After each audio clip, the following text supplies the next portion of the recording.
Alright, so I finished up Yakuza Kiwami 2. Had some time to sit on it, took a little break, but I'm about to get back on and do some slight achievement hunting. And playing virtual on Cyber Troopers or whatever it's called. I've never heard of the game before finding it in the arcade in this game. But it's like a mech arena fighter from Sega, so it's pretty fun. I want to try out all the characters and see what they came up with in terms of moves and that sort of thing. I also never went back to try to figure out how to win the pissing game, so maybe I should do that as well. But I wanted to talk about the ending, so spoiler alerts, obviously, for the ending of Kiwami 2 and 2 in general, as well as the beginning of 3, because there's a topic I want to talk about. People that are familiar with the series probably already know what it is based on me even saying that, but actually before we dive into that, I want to make a note of how great the final level was. Wasn't as long as 0, which was like, I think it took me like 2 hours, but I think I was able to take a break at like a checkpoint. So I guess it didn't have necessarily the grand scale and build up of 0, but they essentially churned the main area into one of those dungeon building areas, and it was really fun to see the area where you were free roaming throughout the game interpreted a different way, and to also see a different way of accomplishing that gameplay loop. And I'd definitely be down if they, in future games, did the same thing with some of the other free roaming areas. But as for the ending itself, I actually spoiled myself on one detail, being that Terada was alive and that he was connected to the mafia that you were going against. I think I was like looking at the wiki and I saw him listed as a villain, and I'm like, wait, but he's dead and he didn't really do anything too villainous at that point. So curiosity got me there. But I think I mentioned when we were doing the clan battles how I was interested in how they were going to develop the one character I was using on my team. I forget his name, but he was one of the higher-ups of the Omni Alliance. And I'm not gonna lie, like, it sort of made perfect sense when I saw him sort of come into the fold and play his role, but honestly there was so much going on that I kind of forgot about him. So it was still mildly surprising in a way. And it was kind of fun to watch all the characters go back and forth. Like, no, I'm the one with the master plan in charge here, and no, I'm the one with the master plan and in charge here.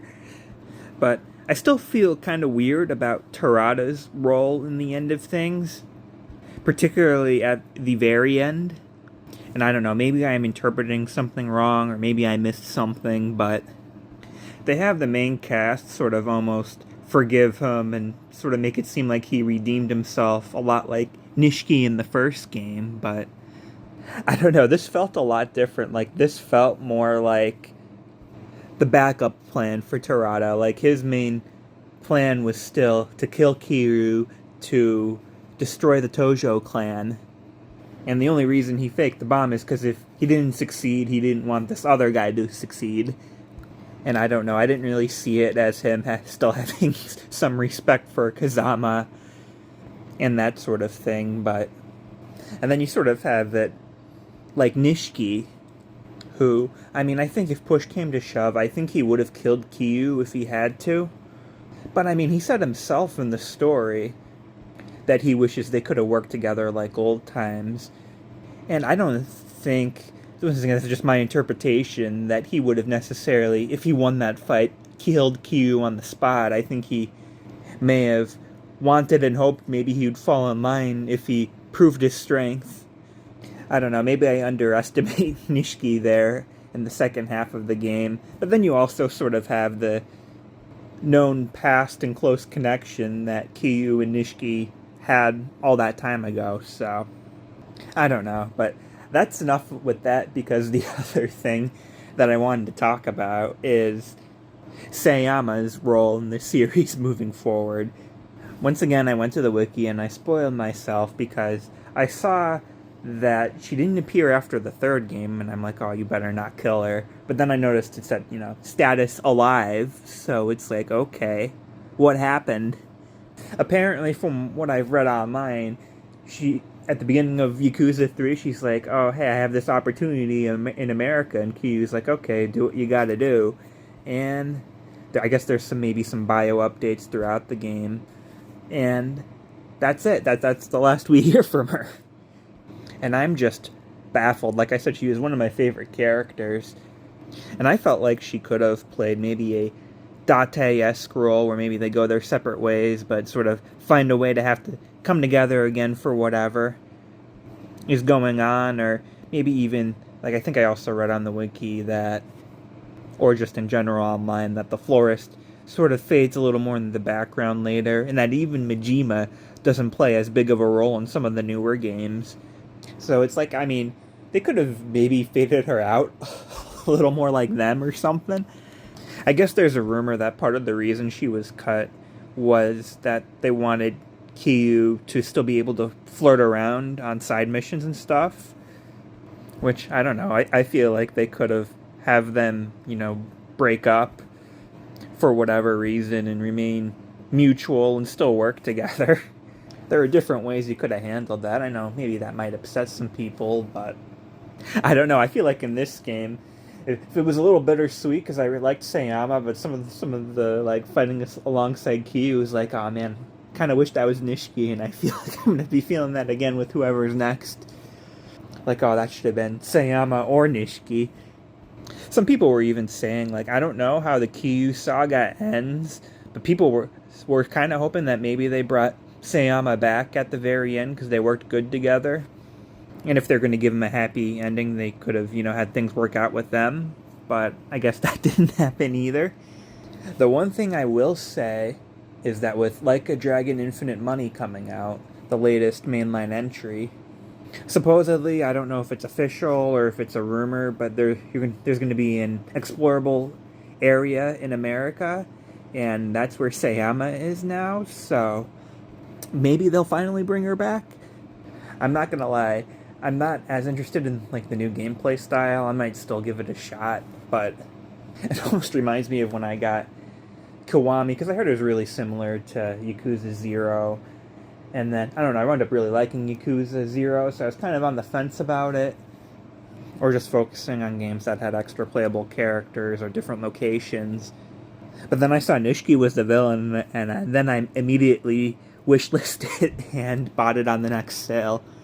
So I almost wonder if I'll have a similar reaction if Sayama is back, if I buy it on sale, if she plays a major role, or something like that.